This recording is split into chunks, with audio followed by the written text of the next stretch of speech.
Welcome in and welcome back, everybody, to Sports Profit TV. This is the MLS Live podcast. We're talking match week 9 today. I am your host, Cooper, also known as the Sports Prophet, and with me, as always, is my co-host Garrett at Just Some Footy. You can find us on Twitter at both of these handles here. Man, another great week, 4-1 on the pre-match predictions. Drop the Super Collab, but we will be back for blood, back for some vengeance on the Super Collab this week. To be honest, man, it's been good. It's been kind of gravy this season so far for MLS. So let's keep it going. Yeah, absolutely, dude. It has been a good season so far. We kind of expect that, not to really toot our own horns, but we pour a bunch of time into this, so I would expect decent results. Still upset about Seattle from last week because I just don't normally pay that kind of juice, but Cascadia, what you gonna do? So still, even then dropping that juice with Seattle still squeaked out some profit just on my end alone, not even adding in your plays. So no, still a good week. I can't complain. It's just you get those games that stick with you a little longer every once in a while. So I've rewatched that game probably 3 times. Oh wow. Yeah. I mean, I think that one's easy to just chalk up as, rivalry vibes. Stuff like that seems to happen in rivalry games. Portland hadn't looked like that literally the entire season, and then the last 30 minutes, they just turn into Superman. But good week regardless. So we will try to keep that going for you guys. We've got the live chat going for anybody in. Twitter is being a little bit funky right now. I tried to retweet the podcast Twitter. I tagged Garrett and but I don't know what Elon's doing with Twitter right now. It's been bugging lately. So, but we will do our thing regardless. First thing on the docket, as always, we are looking at. Oh, I got to talk about BetUS real quick. BetUS odds on this show for the most part are going to be powered by BetUS.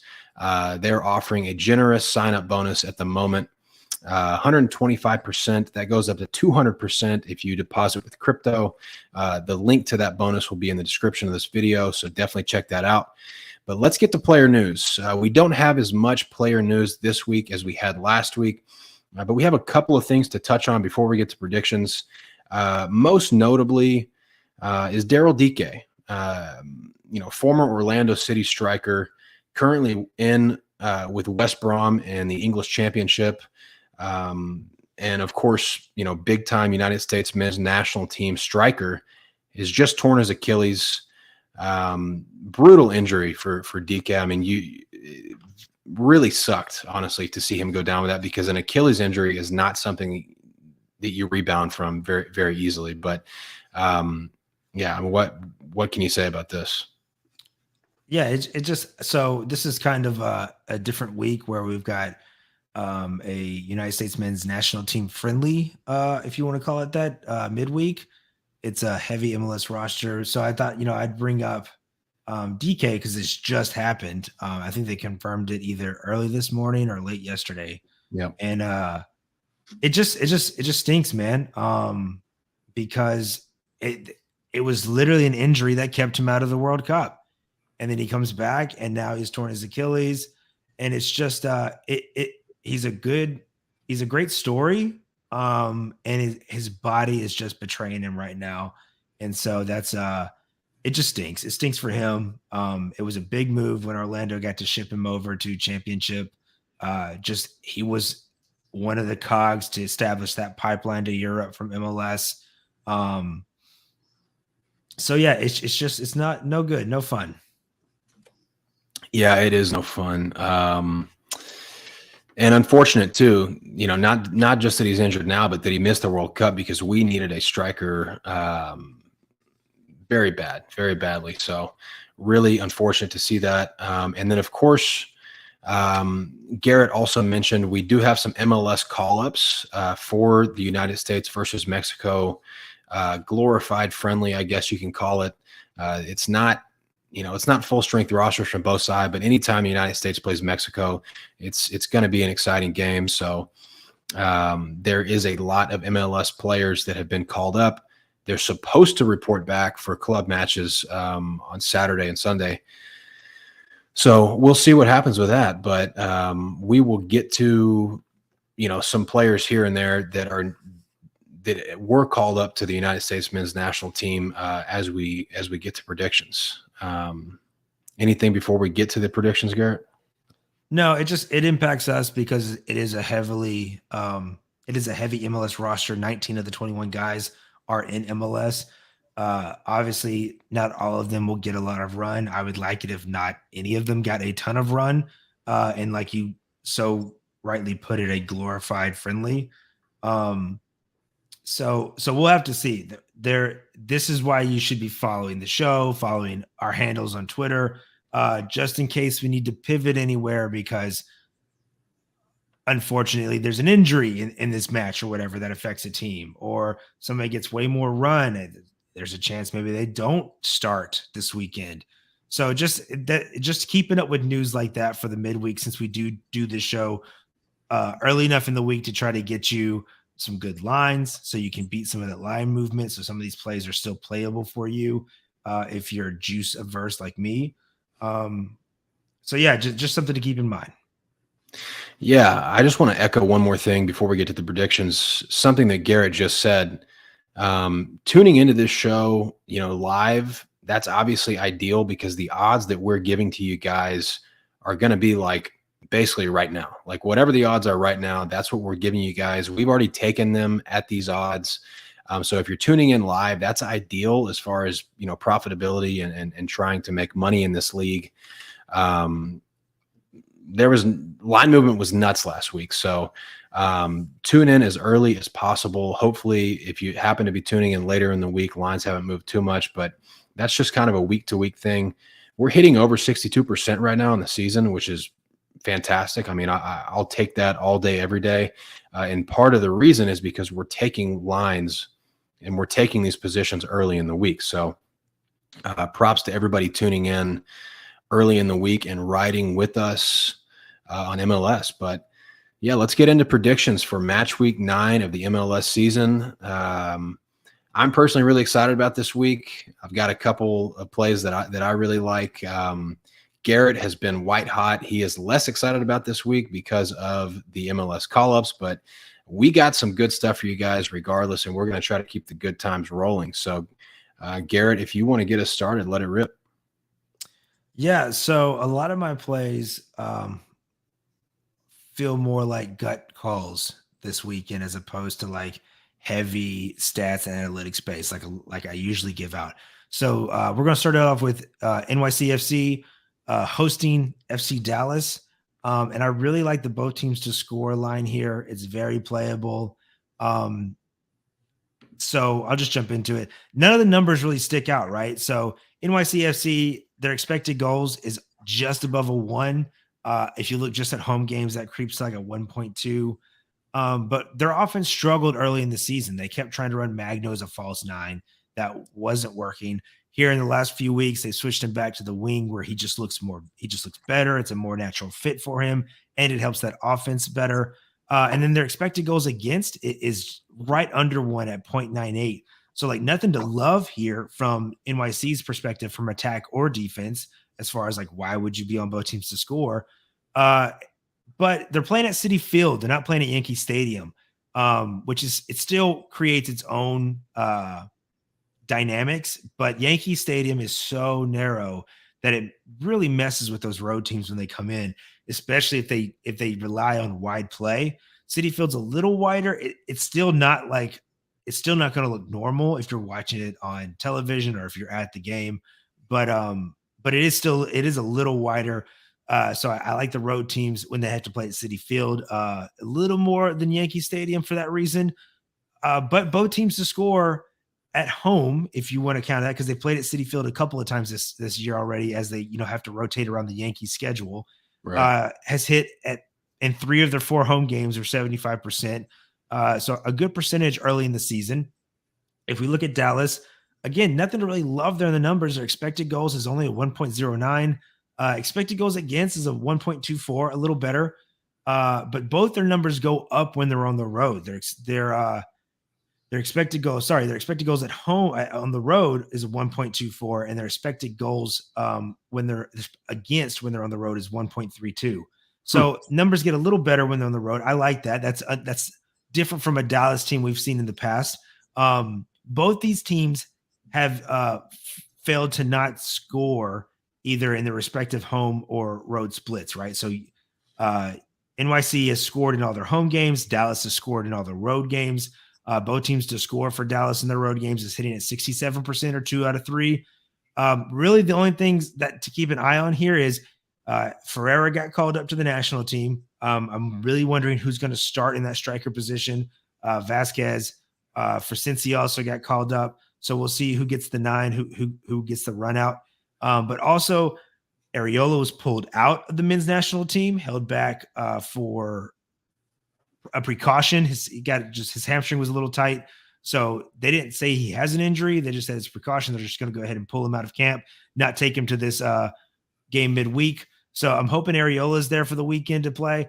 I would really like Velasco to be back. That's a little more unknown as far as he's going to be back or not. But if I get Areola, Velasco, and Ferreira on this game, that makes me very happy.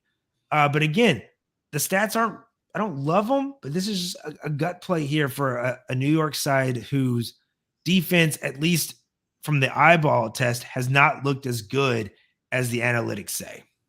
Mm-hmm. Yeah, I would agree with that. And yeah, like you said, we're going to have some question marks around the league. So make sure you guys are following the podcast Twitter handle, which is at MLS Live Podcast on Twitter. If there's any updates, Garrett or I will get on there and make sure to update you guys if there's anything crucial that you need to know regarding the show's bets and plays. One thing I want to say about NYCFC that was really notable for me was Richard Ledesma looked great. Dude had a really good cross, a really good assist, had like 4 or 5 really key passes.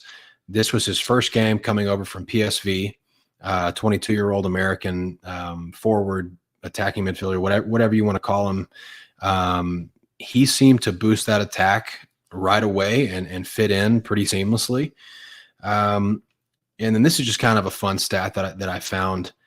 NYCFC has scored in 19 straight at home, whether they're at Citi Field or Yankee Stadium. So this is a team that scores when they're at home. I mean, even through the first couple of games of the season at home, when attacking was an issue, they still found a way to find the back of the net at home. So I understand the gut aspect behind this one.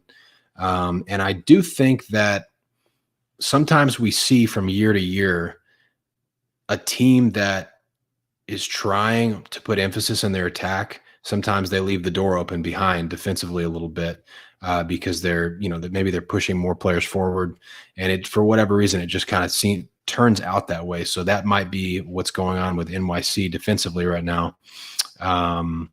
So yeah, I like this one. I like the price. I think it's very playable. And I always like a gut play. Gut play is always good. I think we've historically done well with those. So, all right, this one, my first play of the show, I'm going to be taking Garrett and I talked about this one before the show and decided it is, in fact, a hold your nose play, which I'm fine with. I like hold your nose plays because, you've got a reason behind them. If you're playing them regardless of the smell, you probably have a good reason to be on a side. And that's the case this week.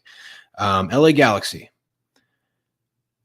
probably the worst start in franchise history. They have not won a game this season, but they're hosting Austin FC here. And I think Austin is brutal. I think that they are legitimately probably a bottom 3 team by the time we get to the end of the season. I think they're that bad. I think they're right there with with Montreal and Portland, and I just really have not been impressed with Austin at all.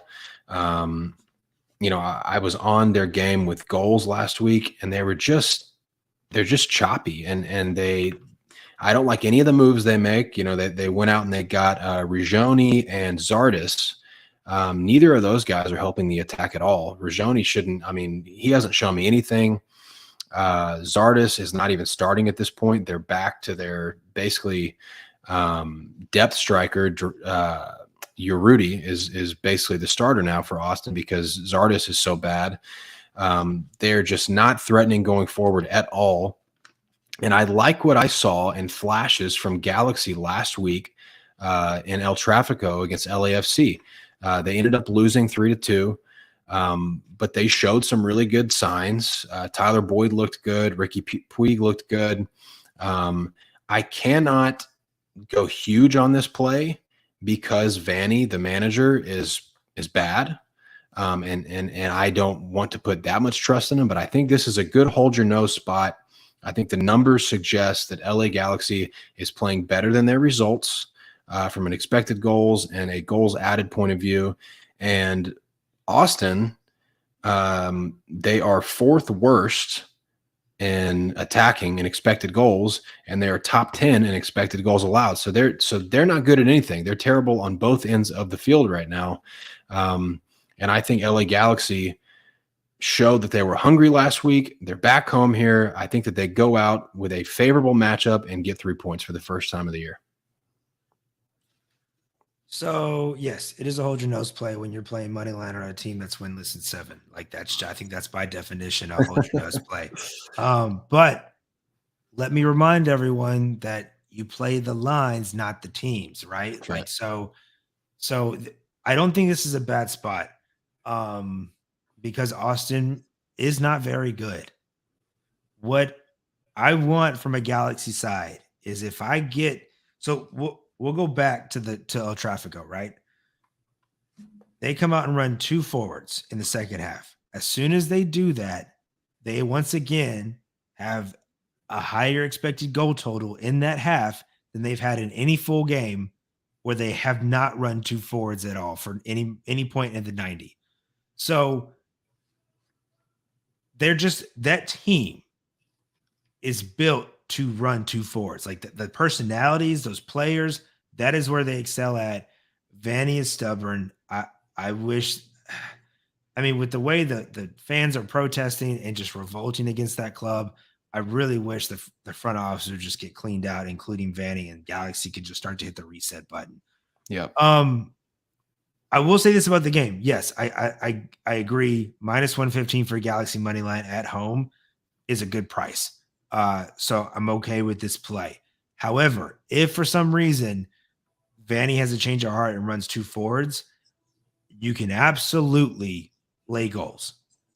Because when we go back to that second half in El Tráfico, and it was the same when they went 2 forwards, I think 2 games ago as well in the second half, they had almost a 1.5 expected goal total in the second half.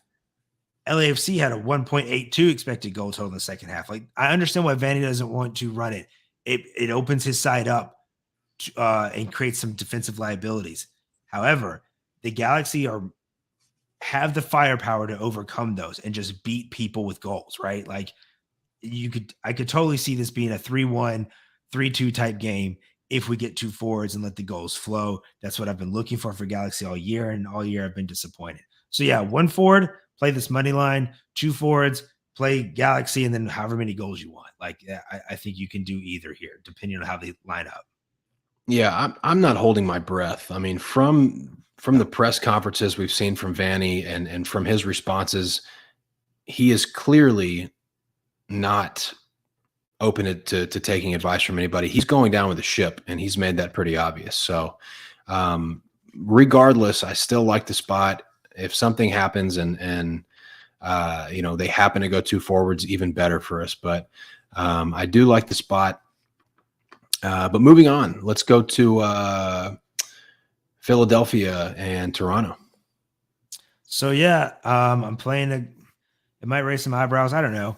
But Toronto +1 here is playable, and I think that's kind of silly.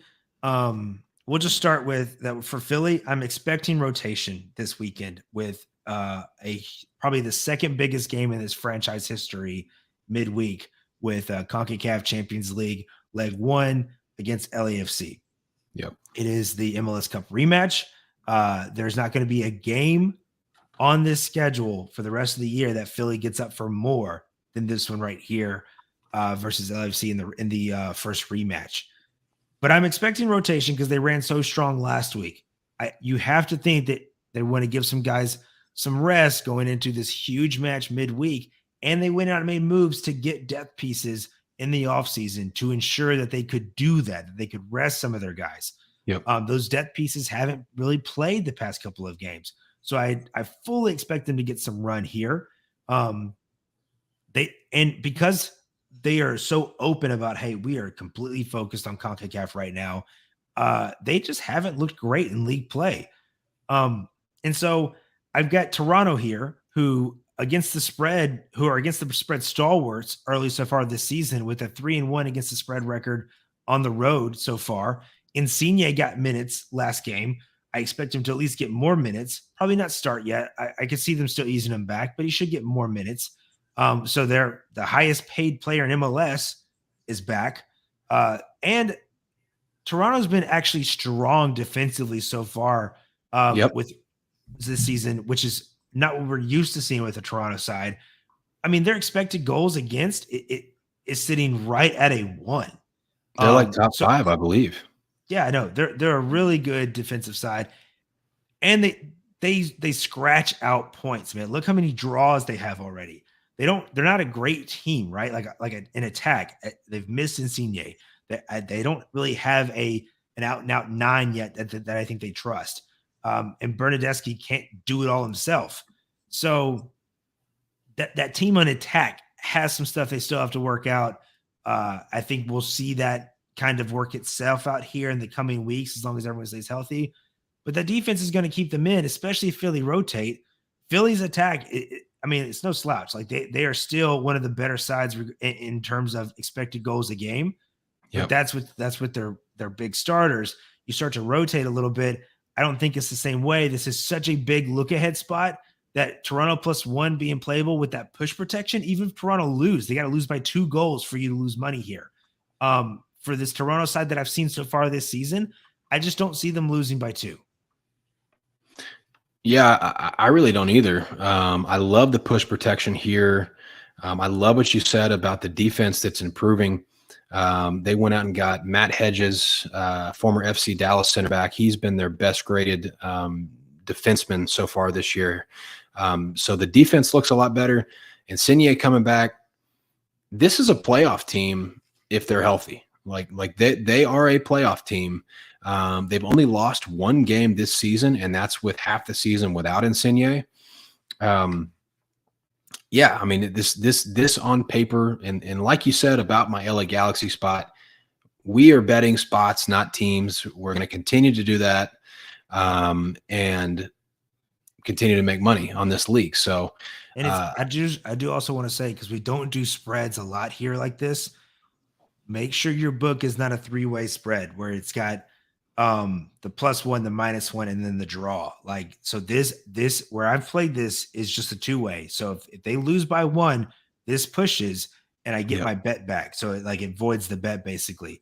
So your price should not be the same as this right here if you have 3 options for the spread. So just keep that in mind depending on what book you're playing at. I don't want you to get tripped up. Absolutely. Yeah. Good advice there.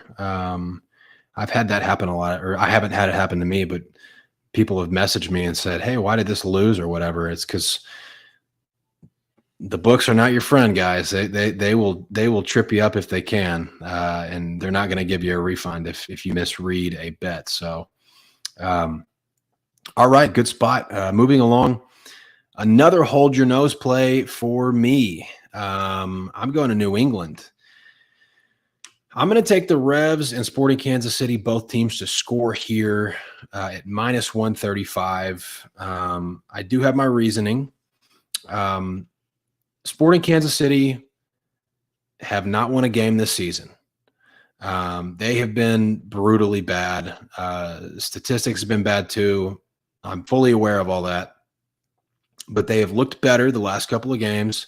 They've looked better on the road all season as far as from an attacking standpoint.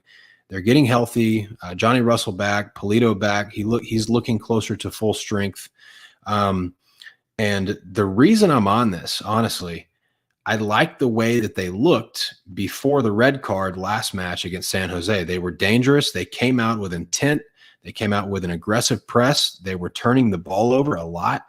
If they had had a little bit more killer instinct, they would have had a goal in the first half because they turned over San Jose quite a bit with that high press in the first 15, 20 minutes, and they looked like the better team to start the game before the red card. I expect more of that in this game against New England because the big word here is desperation. Anytime there's desperation in the air, and you better believe Sporting Kansas City, it's getting to them. Like this terrible start is getting to them. Those guys are desperate to come out and make something happen here.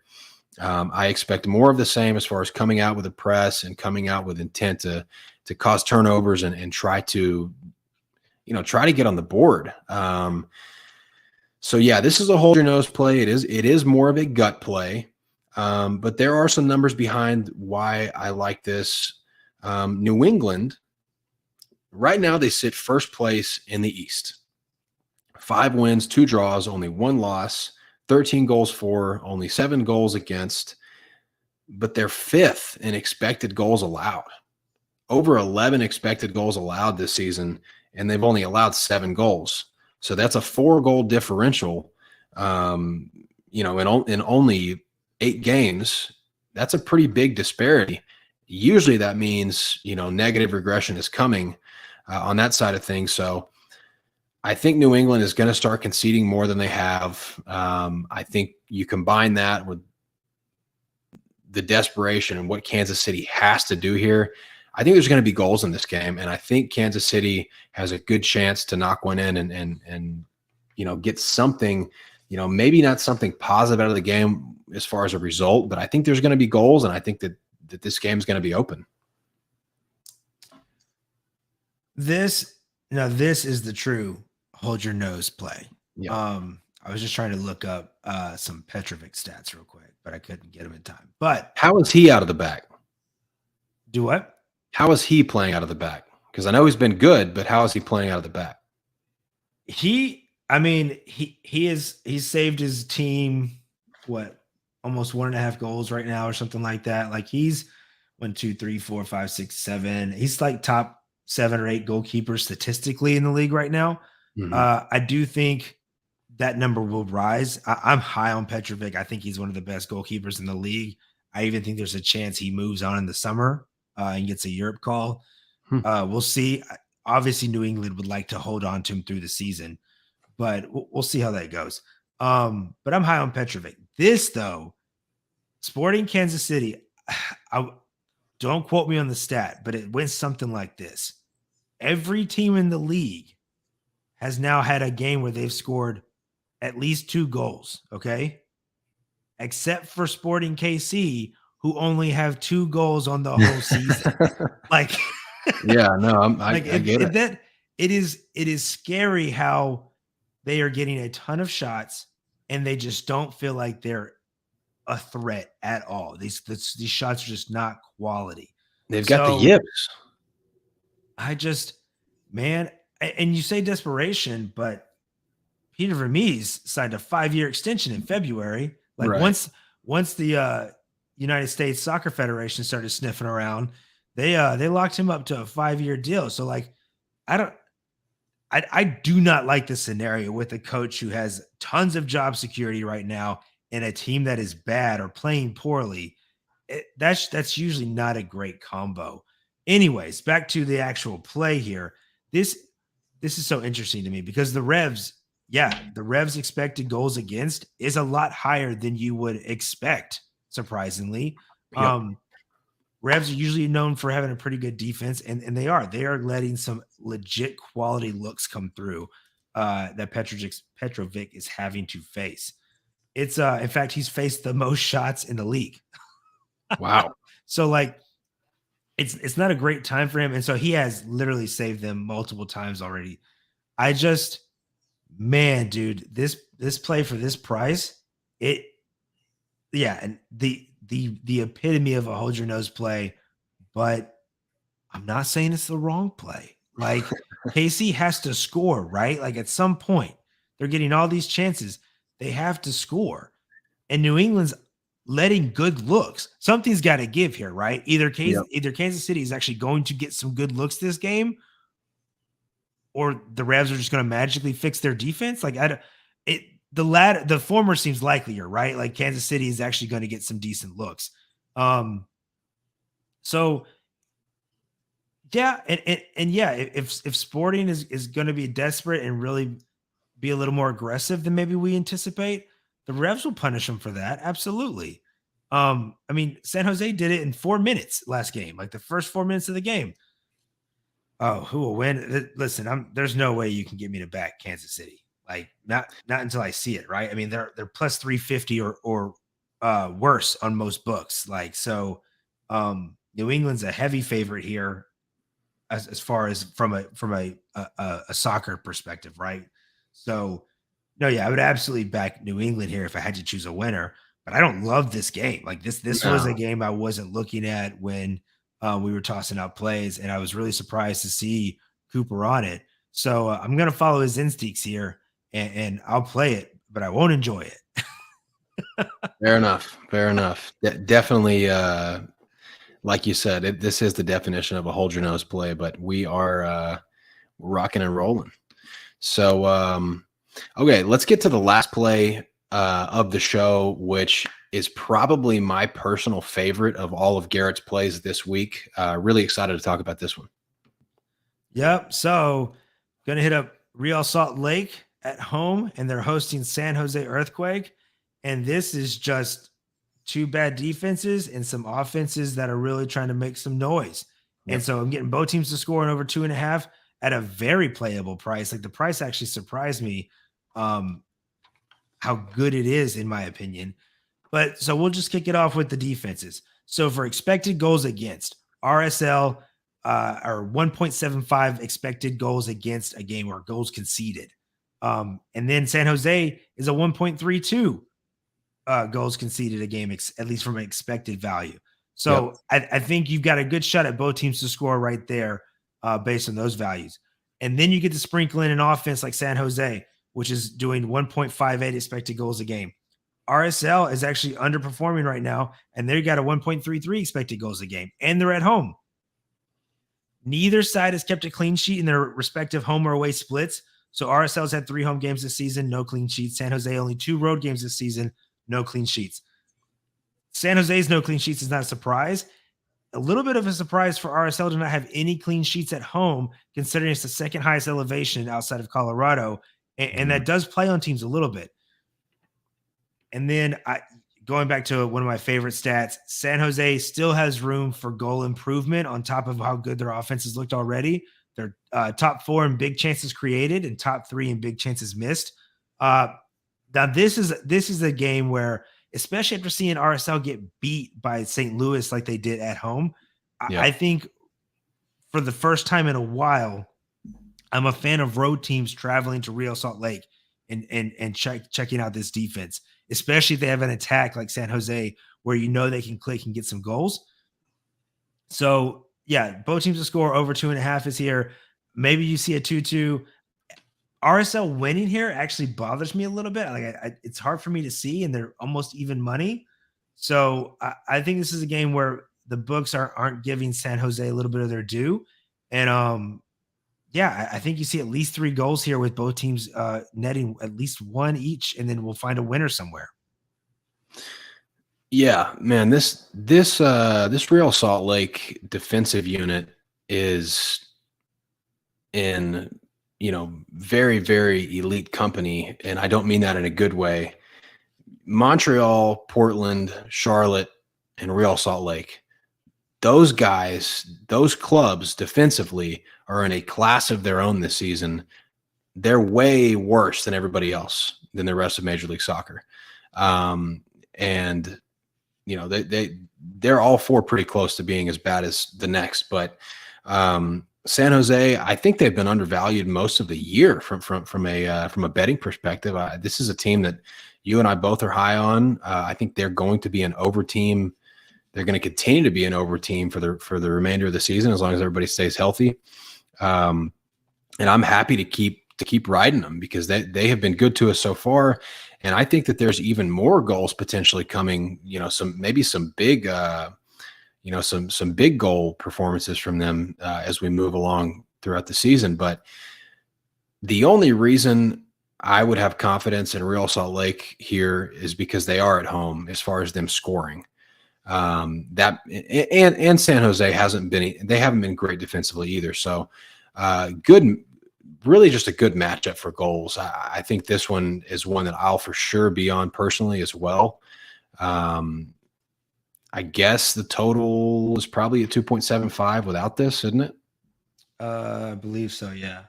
Yeah, It's your basic minus 110, 2.75. And so I was like, I'm not at that when I can get it. Both teams are scoring over 2.5 for the minus 105. I'll save 5 cents and get a dub if we get 3 goals here, as opposed to a half win if they only squeeze out 3. Yeah, I like the price better here, and obviously the full unit that you're cashing. I don't see both teams to score not coming through unless you get like a red or something weird. So definitely like this spot a lot. All right, so moving along to the last portion of the show, which is, of course, the Super Collab. It's coming home this week. I feel it. Oh, we're bringing it home. For sure, we're bringing it home. And even better, Garrett is on a first half over, which is fantastic.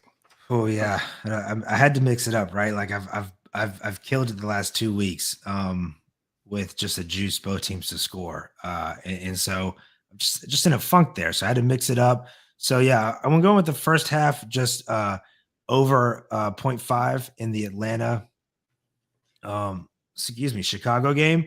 And this is just I wanted to see what they look like without Almeida. I got to see it last week unexpectedly, of course. We did not know he was going to miss. He traveled with the team and everything and was a late scratch.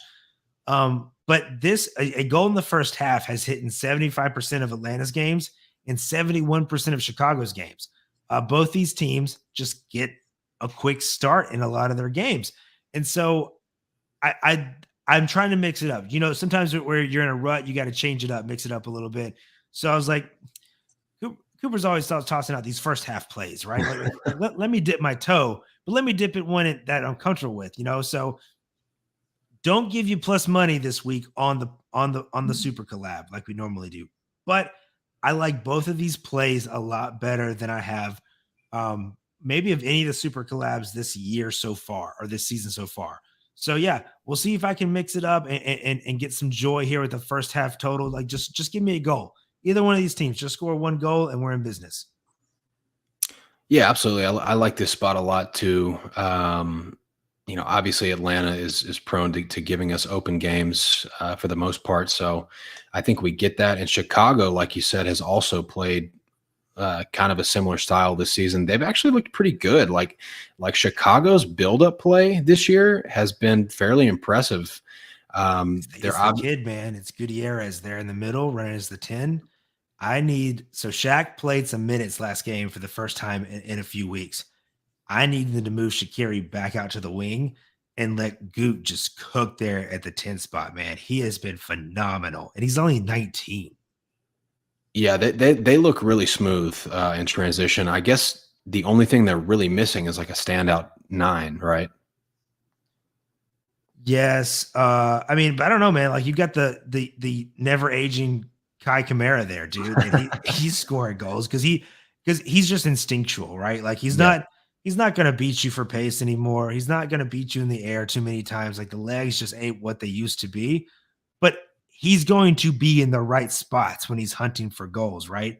And again, everything is created by the 19-year-old and how he's played so well coming out from the wing into the 10 spot, and he just looks like a natural 10. So I'm really hoping when Shaqiri comes back, they push Shaqiri back out to the wing, a spot he's played professionally for a while. He's just not – I just don't think he's a 10. I know he plays. I think he plays as a 10 internationally, or when he did play internationally. But he's just not a 10 for me as far as what I'm looking for. And the kid's got everything. So yeah, I think. I mean, this even could have vibes of your first half, both teams to score. Yeah. Like I'm not trying to dip in those waters, but I'm saying like this is one of those games that could have the vibes. Yeah, I think it definitely could have the vibes. And then I'm going to go ahead and get my toes wet myself with the Columbus Crew. I really haven't been involved with them this year, and I think it's time that I join the fun.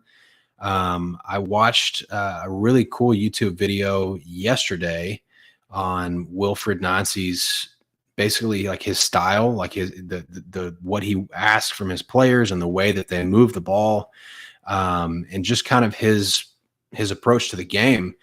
And I think it is a nightmare matchup for Charlotte, because Charlotte all season long defensively has had trouble with width.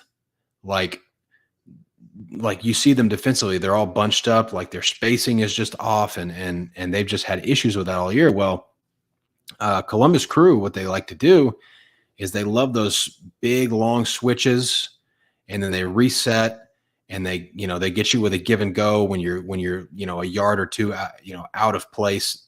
They're figuring it out, and Wilfried Nancy has just done an excellent job of communicating his style to his players, and it's obviously working, because they're scoring goals like crazy without Cucho on the field, and the rest of the team is not overly talented. So it's been impressive. I think that Columbus definitely scores a goal in this game against one of those four defenses that we talked about: Charlotte, Real Salt Lake, Montreal, and Portland. Four worst defensive units in Major League Soccer. So yeah, I think the Crew definitely knock one in here. Yeah, this is a great little parlay piece, and I love what Nancy has done to get Zelarayan to buy in on playing on the wing. Like Zelarayan is when he's playing the 10, he's one of the best 10s in the league, and yet he's gotten buy-in for him to go on the wing, and it is resulting in really good scoring chances for Zelarayan already. It used to be, like maybe he gets a couple if he's playing the 10 when he does a little give and go, or he's always a set piece threat, right? Like the free kicks Zelarayan is hitting this league are just phenomenal. But now he's a legit goal scoring threat coming in from the wing, not just the creator and the assist master that he has been in the past. And this team has instantly bought into Nancy's style of play. It almost makes you wonder, like, depending on how the Crew do this year, how long Nancy's got in the MLS, like before, bigger teams come knocking, because he is that good of a coach. You can just look at what Montreal's doing now and what they did last year. Granted, they lost some players, but the coach coming in has tried to run Nancy's system, and it is just a train wreck. Wow. So what this dude is able to do, it is just incredible from a coaching perspective, and you don't always get that in the MLS. And so it is a really joy to watch this team play from a tactical standpoint. Well, they talked about that too in the video I watched yesterday. Montreal granted Columbus, basically they didn't have to, and they granted them the freedom to meet with Nancy and talk contracts. Like Montreal had first dibs to make him an offer to try to lock him down, and they allowed Columbus to talk to him. And what a mistake that was. Well, so they didn't have to, but they kind of did, right? Because if you don't let a coach go to a better opportunity, where Montreal was clearly entering a rebuild, they had just sold off a ton of players, a ton of studs, all at the same time, right? So, and Columbus was just the opposite. Like they are bringing in the youth, and they've got some established starters. They just spent $10 million on Cucho the season before, and so these two teams are on different trajectories. If they don't let Nancy go and talk, Montreal's going to struggle to get any quality coach to come play for them, because then they're not going to know, if a European side comes knocking, if I'm doing great here, or if a better opportunity comes along, they're not going to let me out.